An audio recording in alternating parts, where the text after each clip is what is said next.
अरे गोखले, या या, झाला का तास? हो, अहो काय मौज आली आज वर्गात. आज विद्यार्थ्यांना गणिताची काही कोडी सोडवण्यास सांगितले. आधी त्यांना समजेच ना गुरुजी नेमके काय शिकवतात, परंतु खेळता खेळता ही गणित शिकता येते हे कळल्यावर त्यांनी अजून कोडी सोडवण्यास मागितले. एकूण काय खूपच मौज आली. बरं का राम जोशी, या नव्या गुरुजींवर विद्यार्थी अगदी खुश आहेत. अहो मला काही विद्यार्थी सांगत होते की टिळक गुरुजींपेक्षा गोखले गुरुजी गणित अगदी छान शिकवतात.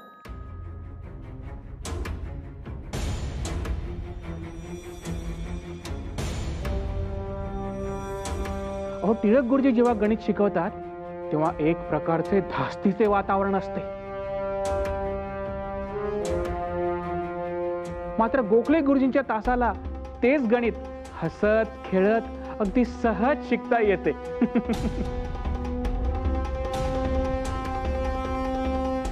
अहो काहीतरीच काय, माझी आणि टिळकांची तुलनाच होऊ शकत नाही.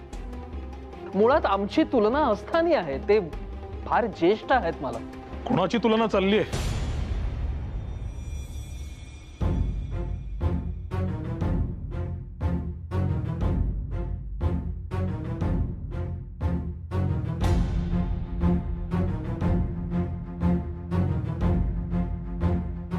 अहो नाही, तुलना नाही, हे सांगत होते की विद्यार्थ्यांना शिकवण्यात झालेला बदल आवडतोय. बाकी तुलना वगैरे काही नाही. काय हो गोखले? हो, तुलना होऊच शकत नाही.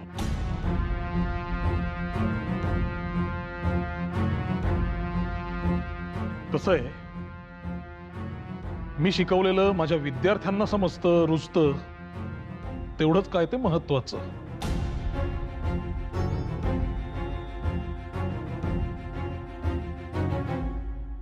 बाकी कुणाच्याही प्रमाणपत्राची मला आवश्यकता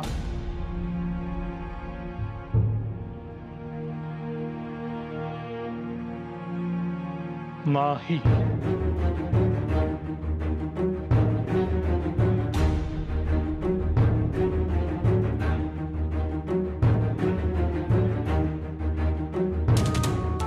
तुम्हाला पुढचा तास नाही का घ्यायला? आहे ना. हे काय निघालोच होतो. मी देखील जरा ग्रंथालयात जाऊन येतो.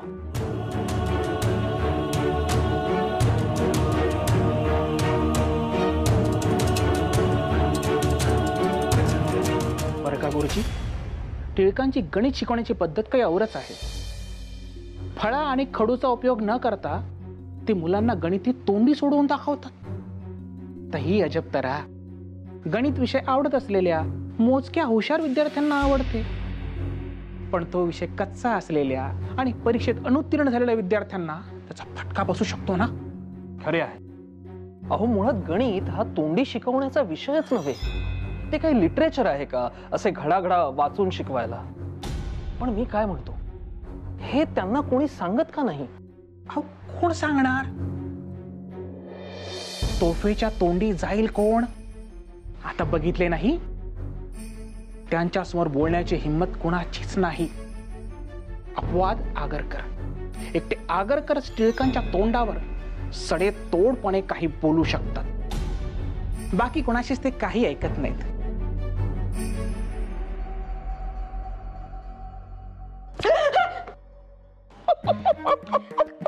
काकू काय हे? केवढ्यांदा चकले मी. आणि कशा आहात तुम्ही? किती दिवसांनी आलात आज? होतात कुठे? तब्येत बिब्येत बरी आहे ना तुमची? घ्या पाणी घ्या. दे ग बाई दे. तब्येतीला काय धाड भरली? ठीकच म्हणायची. एक ना हजार कामा पाठीशी गो, वेळच मिळत नाही बघ. बस बस.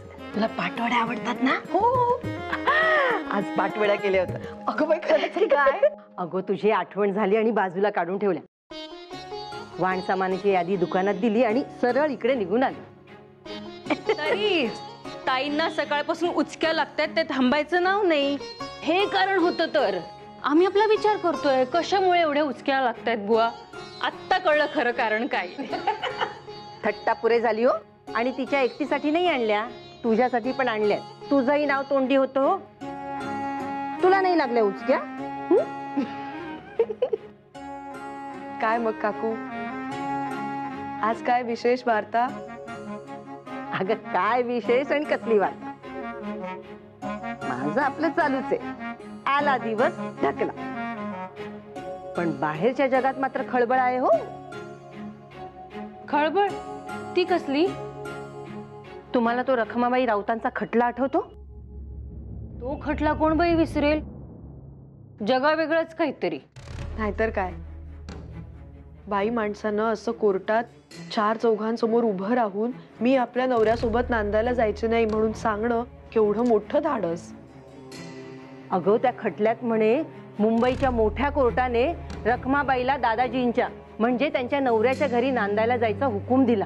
महिन्याच्या आत रखमाबाईंनी नवऱ्याकडे नांदायला जावं आणि तसं केलं नाही तर 6 महिने तुरुंगवास भोगावा लागेल.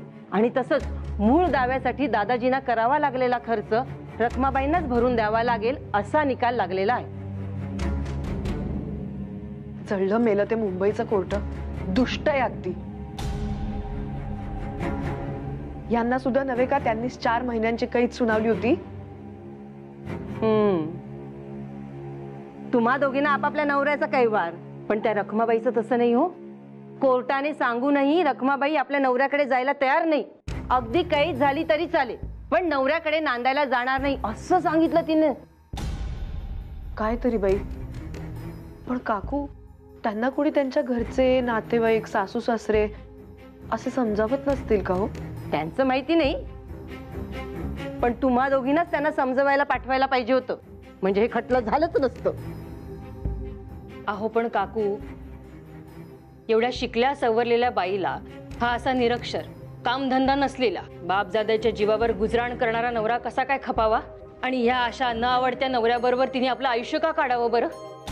अगो बाई, बघितलंस भामे कशी सुरू बोलते. तुम्हा दोघींचं बरं आहे ग. तुम्हाला तुमचे नवरे विचाराने समृद्ध मिळाले. आता यशोदेचंच बघ. तिच्या कणपटीस बसून गोपाळरावांनी तिला लिहायला वाचायला शिकवलं. पण एकूणातच हिंदुस्थानी बायकांना कुठे आलाय नवरा निवडण्याचा हक्क? पदरी पडलं आणि पवित्र झाला असं म्हणत संसार रेटायचा.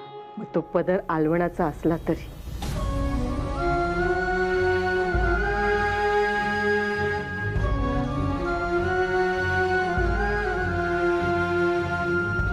अगं बाई, मी गप्पा काय मारत बसले. ढीगभर कामं पडलीत. येत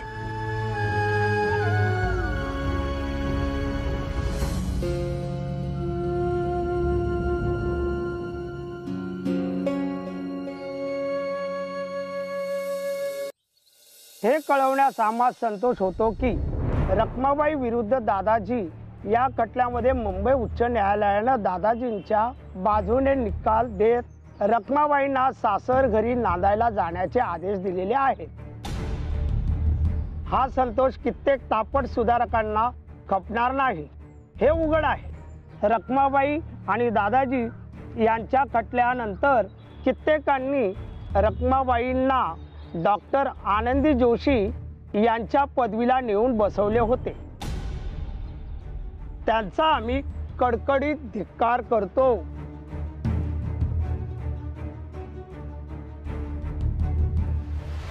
रखमाबाईंचे नाव आनंदीबाईंच्या समवेत घेणे हे महापातक आहे. आनंदीबाईंनी हिंदू स्त्री समाजाच्या खऱ्या खऱ्या यातनांचे निवारणाकरिता आपले आयुष्य, आपली बुद्धी व आपले सर्वस्व खर्ची घालण्याचा निश्चय केलाय. रखमाबाईंनी ज्ञानलव दुर्विग्ध होऊन धर्मरूढी व विचार यांचा तिरस्कार करून आपल्या पूर्वजांच्या मूर्ख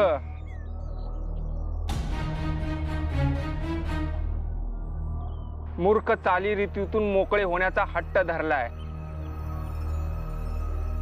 आनंदीबाईंची मूर्ती शांतपणे सर्व कुलीन स्त्री पुरुषांच्या हृदयात निरंतर वास करतील. तिच्या यश पटहाचा नाद हिंदुत्व आहे तोपर्यंत कानास सुख देईल.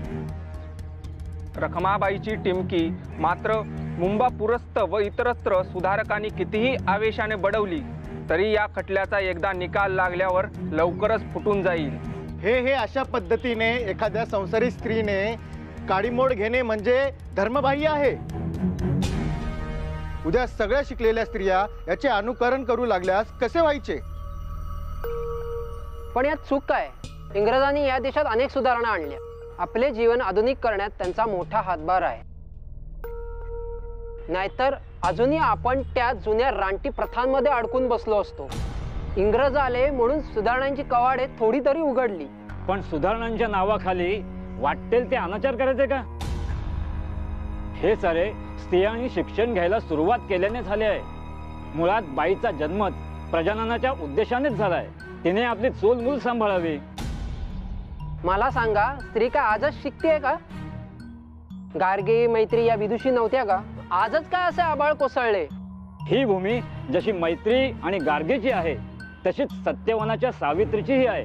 इथे संस्कृती आणि परंपरा जपण्याची, शालीनतेने समाज घडवण्याची जबाबदारी स्त्रीचीच आहे. जिने संसाराचा डोलारा माझघराच्या आत राहून घरंदाजपणे सांभाळायचा, तीच जर अशी चव्हाट्यावरून बोलू लागली तर आपली संस्कृती बुडालीच म्हणायचं.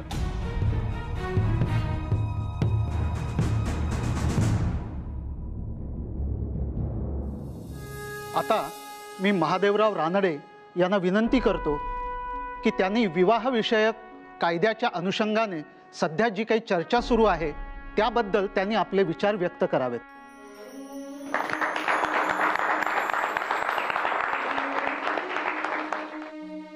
स्त्री पुरुषांचा विवाह विषयक जो काही हल्लीचा कायदा आहे तो स्त्री व पुरुष या दोघांनाही सारखाच लागू आहे. परंतु स्त्रियांपेक्षा तो पुरुषांना अतिशय नरमाईने वागवतो. स्त्रियांना शास्त्रकारांनी फारच सवलतीने वागवले आहे. त्या दोषी असल्या तरी त्यांना घरात नांदवले गेले पाहिजे. व्यभिचारी स्त्रीचाही त्याग करू नये, कारण रजसा शुद्ध येते नारी असे वचन आहे. नवरा बायकोच्या परस्पर फिर्यादी कोर्टात घेतल्या जाव्या व ठरावाची योग्य अंमलबजावणीही व्हावी. परंतु ज्या रीतीने अंमल केला असता त्रास अधिक होऊन वैमनस्य वाढते अशा रीतीने अंमल होऊ नये. धर्मशास्त्राने स्त्रियांच्या पोषणाचे तारतम्य स्त्रियांच्या वर्तनाप्रमाणे ठेवले आहे. निर्दोष स्त्रीला पती नांदवत नसेल तर पतीकडून अन्न वस्त्र कमी किंवा जास्त द्यावे हे शासन. परंतु नांदणुकीसाठी पुरुषास किंवा स्त्रीस दंड किंवा शिक्षा ठेवू नये व हे हल्लीच्या कायद्यात नसेल तर कायदा तितका दुरुस्त करावा.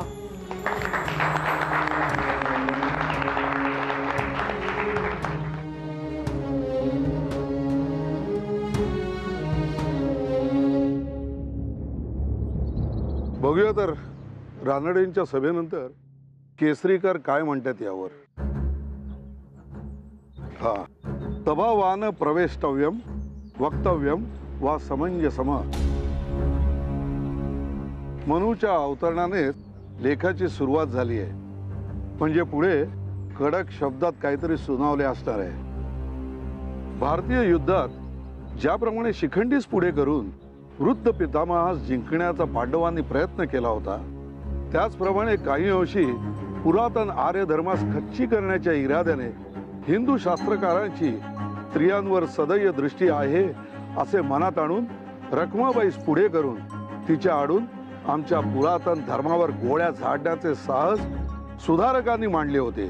व त्यांना अशी बाळकट आशा होती की या स्त्री क्षेत्राखाली बृहन्नडेप्रमाणे आपण सहज विजयी होऊ. पण त्यांच्या दुर्दैवाने हा जो त्यांनी अखेरचा उपाय योजला त्याची व त्याचबरोबर त्याच्या वृथा मनोरथाची एकदम वाताहत झाली. काल झालेल्या सभेतील राव बहादूर न्यायमूर्ती रानडे यांचे मत मला अजिबात पटलेले नाही. कुणीही उठावे आणि धर्मावर आसूड ओढावे हे काही योग्य नाही. परंतु धर्मशास्त्रातील काही गोष्टींमध्ये बदल करणे आवश्यक असेल तर ते करायला हवे की नको? कोणीतरी ही जबाबदारी घ्यायला हवी. आता रानडेंनी ती घेतली तर यात न पटण्यासारखे काय आहे? आवश्यक असेल तर हे आपणच म्हणालात ना, तेच महत्वाचे. अर्थातच तेच म्हणतो आहे मी. आणि आता त्याची खरंच गरज आहे. अहो संस्कृत ग्रंथासह आपण इंग्रजी ग्रंथ देखील अभ्यासू लागलोच ना. या सुधारणांच्या आम्ही विरोधात नाहीत, परंतु या सुधारणा करताना परक्यांना आपल्या धर्मशास्त्राचा अर्थ लावू देणे याचे काही कारण नाही. उद्या ते म्हणतील जानवे घालणे, मुंजी करणे धर्मबाह्य आहे. चालणार आहे का आपल्याला?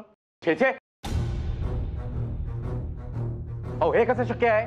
आपल्या 16 संस्कारातला महत्वाचा संस्कार आहे हा.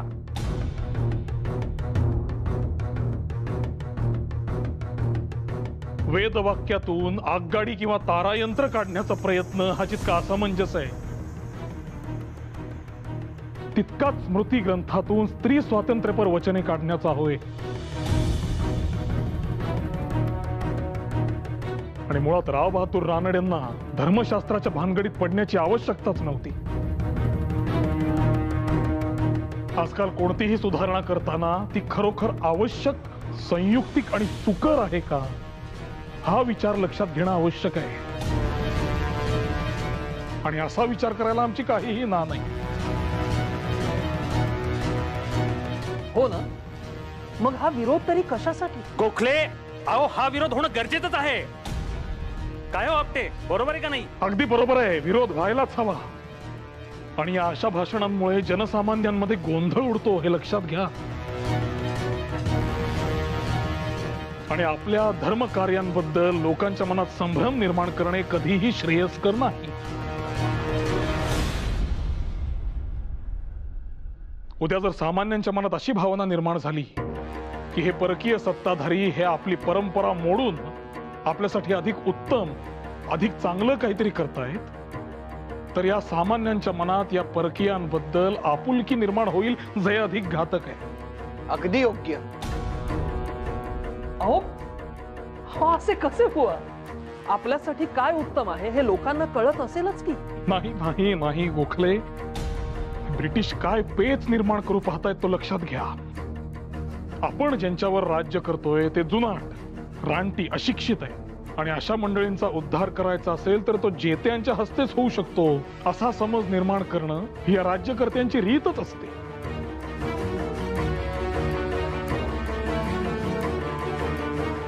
ही मानसिक गुलामगिरी ही प्रत्यक्ष गुलामगिरीपेक्षा अधिक घातक आहे.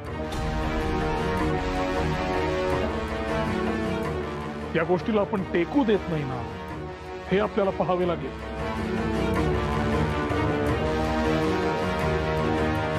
जेव्हा राव बहादूर न्यायमूर्ती रानड्यांसारखे विद्वान आणि आधुनिक लोक हे स्वपक्ष समर्थनार्थ जेव्हा आपल्या ज्ञानाच्या आणि चातुर्याच्या जोरावर लोकांना मोहून टाकण्यासाठी प्रवृत्त होतात,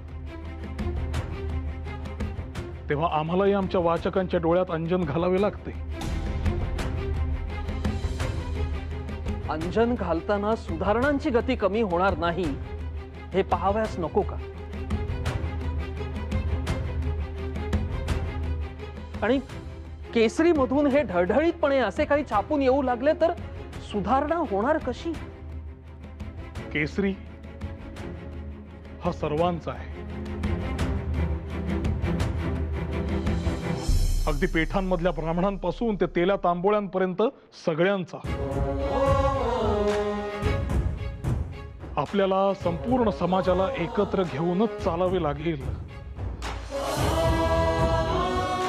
एकट्या तुकट्या विद्वानासाठी केसरी खर्ची घालून चालायचे नाही. मला काही हे पटत नाही.